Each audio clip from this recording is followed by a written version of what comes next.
Hello guys, मेरा नाम है अनूप और आज की वीडियो में हम लोग बात करेंगे ऑब्जेक्टिव ऑफ अकाउंटिंग और फंक्शन ऑफ अकाउंटिंग। अगर आप चैनल पे नए हैं तो चैनल को सब्सक्राइब कर ले और साथ ही साथ बेल आइकन को हिट कर ले ताकि आपको किसी भी तरह का नोटिफिकेशन मिस ना हो। मैं जो भी वीडियो डालूँ आपको नोटिफिकेशन मिल जाए। तो बिना टाइम गंवाए चलिए वीडियो को स्टार्ट करते हैं और जानते हैं कि ऑब्जेक्टिव ऑफ अकाउंटिंग क्या है और फंक्शन ऑफ अकाउंटिंग क्या है। तो ऑब्जेक्टिव ऑफ अकाउंटिंग, अरे यार अकाउंटिंग का उद्देश्य क्या है? अरे रे रे, हम लोगों ने पहला वीडियो देखा था बुक कीपिंग का वीडियो में हम लोगों ने बात किया था कि बुक कीपिंग क्या है और अकाउंटिंग क्या है। अगर आपने वो वीडियो नहीं देखा है तो मैं आई बटन पे उसका लिंक दे दूंगा। प्लेलिस्ट मैंने बनाया है चैप्टर वाइज, तो आप प्लेलिस्ट का मैं लिंक दे दूंगा। आप वहाँ जाके पहले उस वीडियो को देख लें, फिर इस वीडियो को देखें ताकि आपको ये पूरा चैप्टर समझ में आए। अभी हम लोग चैप्टर 1 पे हैं और चैप्टर 1 का हम लोग का ऑब्जेक्टिव ऑफ अकाउंटिंग और फंक्शन ऑफ अकाउंटिंग का क्लास है। तो बात करते हैं ऑब्जेक्टिव ऑफ अकाउंटिंग। अकाउंटिंग करने का क्या उद्देश्य है? तो अकाउंटिंग करने का क्या उद्देश्य है कि record of financial transaction and event. Financial transaction को रिकॉर्ड करना ऑब्जेक्टिव जैसा कि मीनिंग में ही था कि फाइनेंशियल ट्रांजेक्शन को रिकॉर्ड करना। हम लोग अकाउंटिंग में फाइनेंशियल ट्रांजेक्शन को रिकॉर्ड करते हैं, इसके लिए ही अकाउंटिंग किया जाता है कि फाइनेंशियल ट्रांजेक्शन को रिकॉर्ड किया जाए। ठीक है, फाइनेंशियल ट्रांजेक्शन बुक कीपिंग वाला हम लोग देखे थे वीडियो, तो उसका लिंक मैं दे चुका हूँ ऊपर आई बटन में, उसमें तुम देख लेना। नेक्स्ट जो है वो है डिटरमाइन प्रॉफिट और लॉस।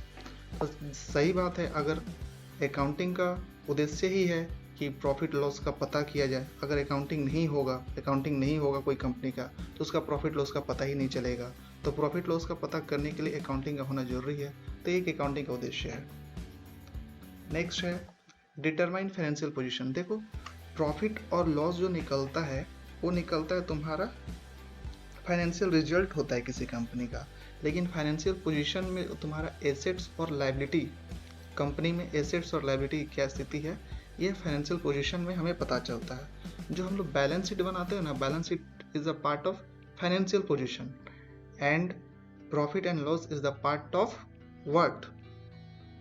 बोलो बोलो बोलो, किस चीज का प्रॉफिट और लॉस किस चीज का पार्ट है? तो वो फाइनेंशियल रिजल्ट का पार्ट है। ठीक है, तो अभी तक 3 पॉइंट देखा हमने, अब आगे पॉइंट देखते हैं। असिस्टिंग द मैनेजमेंट, बिल्कुल मैनेजमेंट को असिस्ट करता है, किस लिए? डिसीजंस मेकिंग में। देखो, कंपनी में तो बहुत सारा प्रोजेक्ट पे काम होता है, तो कौन सा प्रोजेक्ट चलेगा कंपनी के लिए, कौन सा प्रोजेक्ट ठीक नहीं है, किस प्रोजेक्ट में लॉस हो रहा है, किस में गेन हो रहा, तो ये मैनेजमेंट को कैसे मालूम चलेगा? तो मैनेजमेंट को अकाउंटिंग के थ्रू ही पता चलता है। अकाउंटिंग में हम लोग अकाउंटिंग रेशियो पढ़ते हैं, जो कि तुम लोग का 12th में एक चैप्टर है अकाउंटिंग रेशियो में। उसमें की फाइनेंशियल इंडिकेटर रेशियो होते हैं। कुछ रेशियो ऐसे जैसे करेंट एसेट्स, करंट रेशियो होता है, बहुत तरह का रेशियो होता है। तो वो अकाउंटेंट जो होते हैं चार्टर्ड, वो रेशियो का एनालिसिस करते हैं और वो रिपोर्ट देते हैं मैनेजमेंट को। उस आधार पर मैनेजमेंट डिसीजंस ले पाता है कि कंपनी के लिए कौन सा प्रोजेक्ट सही रहेगा। जो प्रॉफिट मेकिंग है उसको वो लोग बढ़ाते हैं, जो लॉस मेकिंग है उसको वो लोग बंद करते हैं। नेक्स्ट इसका है जो पॉइंट है, ऑब्जेक्टिव है communicating accounting information to user. जैसा कि डेफिनेशन में हम लोग देखे थे अकाउंटिंग का क्या करता है यूज़र। तो यूज़र 2 तरह का होते हैं। तो अगर हम अकाउंटिंग करेंगे तो अकाउंटिंग करने के बाद क्या होता है? अकाउंटिंग करने के बाद हम लोग profit and loss and balance sheet बनाते हैं। उस बैलेंस शीट को हम लोग यूजर के साथ कम्युनिकेट करते हैं। यूजर जो कंपनी में पैसा लगाया है वो तो कंपनी में देख नहीं रहा कि कंपनी को तो ऑपरेट बोर्ड ऑफ डायरेक्टर करते हैं, मैनेजमेंट करता है। तो मैनेजमेंट में तो डायरेक्ट ओनर जो शेयर होल्डर है वो तो इन्वॉल्व नहीं होता है। ठीक है, तो उसको कैसे पता चलेगा कि हाँ कंपनी मेरा प्रॉफिट मेकिंग है, कंपनी में कैसा फाइनेंशियल हेल्थ कैसा है कंपनी का, किसी तरह का फाइनेंशियल क्रंच तो नहीं है। ठीक है, तो उसको जानने के लिए जो एनुअल अकाउंट बनता है उसको एनुअल रिपोर्ट में जो यूज़र होता है उसको उसके साथ कम्युनिकेट किया जाता है। यूज़र 2 तरह का होता है, इंटरनल यूज़र और एक्सटर्नल यूज़र। नेक्स्ट पॉइंट जो है ऑब्जेक्टिव में वो है प्रोटेक्टिंग बिजनेस एसेट्स।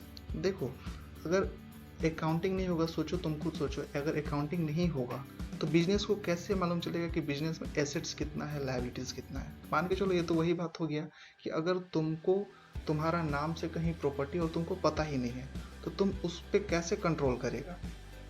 सेम इसी तरह बिजनेस में है, अगर बिजनेस के नाम पे क्या प्रॉपर्टी है, क्या एसेट कितना है, कितना लायबिलिटीज है, अगर अकाउंटिंग नहीं होगा तो पता ही नहीं चलेगा।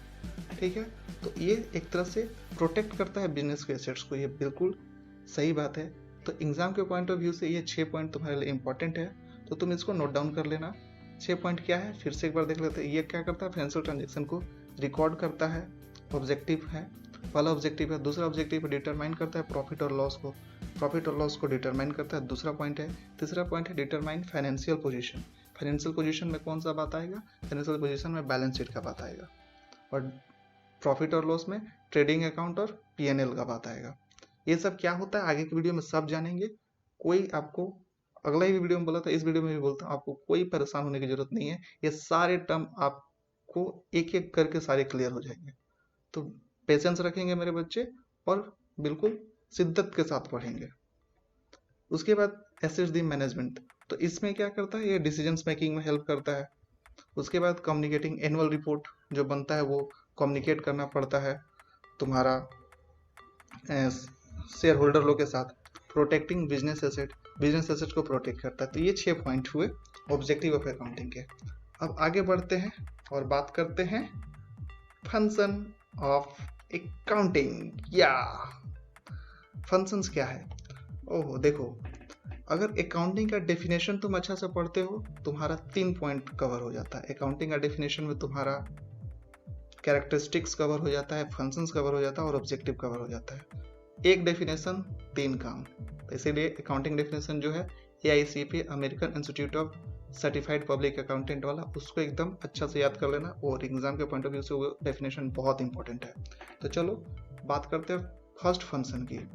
फर्स्ट फंक्शन क्या है?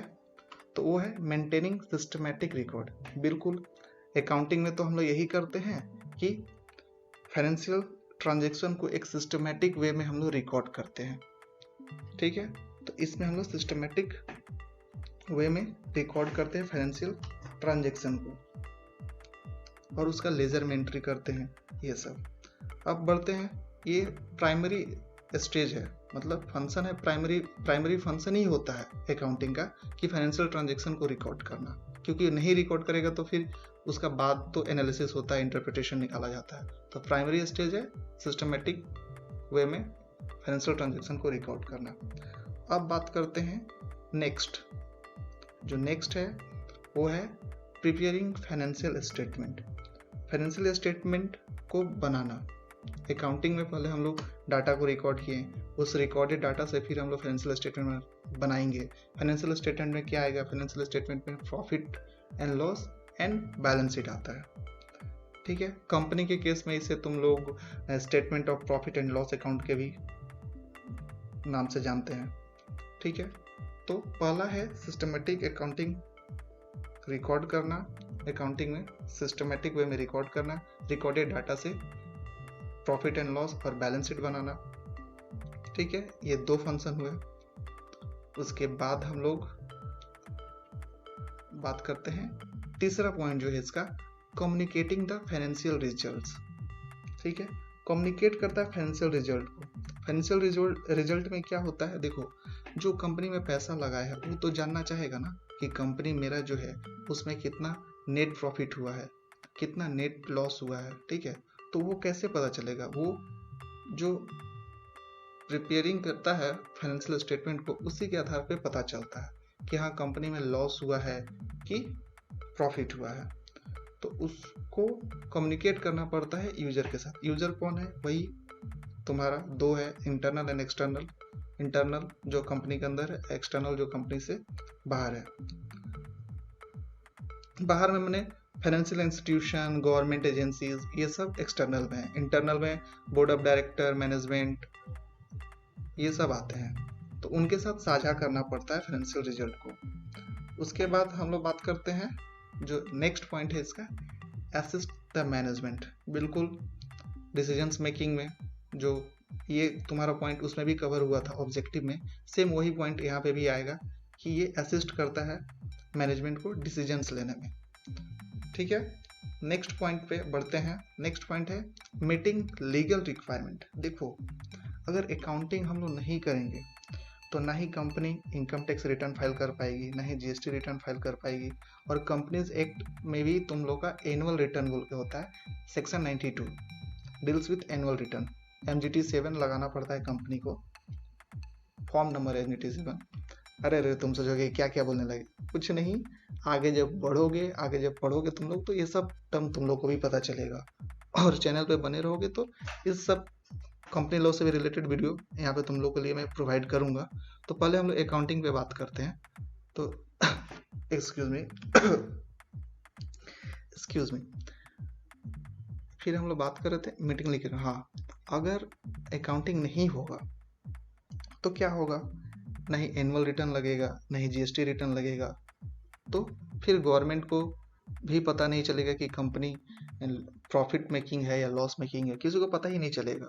तो इसलिए गवर्नमेंट भी चाहता है कि अकाउंटिंग हो कंपनी का, इसीलिए तो कंपनीज एक्ट में मैंडेटरी किया गया है कि हर कंपनी को अकाउंटिंग करवाना होगा, ऑडिट करवाना होगा। स्टैट्यूटरी ऑडिट जो होता है ना, उस स्टैट्यूटरी ऑडिट मतलब फाइनेंशियल स्टेटमेंट का ऑडिट करना, जो चार्टर्ड अकाउंटेंट लोग करते हैं।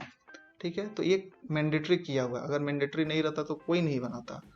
इसी तरह जीएसटी रिटर्न है, हर महीना कंपनी को हर महीना जीएसटी रिटर्न लगता है, चाहे कंपनी हो चाहे सोल प्रोवाइडरशिप हो, सभी को जो जीएसटी में रजिस्टर्ड है उसको हर महीना रिटर्न लगाना पड़ता है। ठीक है, तो हर महीना रिटर्न कैसे लगाएगा, अगर वो अकाउंटिंग नहीं करेगा, उसको पता ही नहीं चलेगा कि वो कितना परचेज किया एक महीने में, कितना सेल किया। ठीक है, तो कैसे मालूम चलेगा कि कितना प्रॉफिट हुआ उसको, तो इसलिए उसको अकाउंटिंग करवाना जरूरी है, लीगल रिक्वायरमेंट को ध्यान में रखते हुए।